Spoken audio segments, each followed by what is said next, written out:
Hi friends, welcome to my channel. ఈరోజు నేను మా ఇంట్లో స్వామివారికి పాలాభిషేకం చేశాను. ఓం నమో వెంకటేశాయ, గోవింద గోవింద గోవింద. స్వామివారికి ఈరోజు మా ఇంట్లో అభిషేకం, పాలాభిషేకం.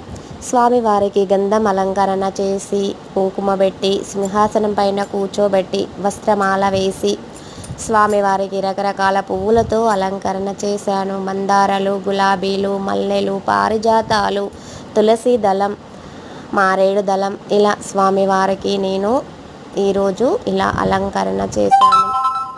స్వామి, మీ చల్లని చూపు మా పైన ఉంచుతూ, మా కుటుంబం ఎప్పుడూ కలకలలాడుతూ ఉండాలి, నవ్వుతూ కలకలలాడుతూ ఉండాలి. స్వామి, మాకు ఎలాంటి బాధ వచ్చినా మీ చల్లని చూపు మా పైన ఉండాలి తండ్రి అని ఇలా వేడుకోవాలి. ఇష్టమైన దేవుణ్ణి ఎప్పుడు మరవకండి. ఇలా మంచిగా పూజ చేసుకోండి, మంచిగా ఉండండి, కుటుంబంలో ఎలాంటి బాధలు లేకుండా ఉండండి. ఓం నమో వెంకటేశాయ.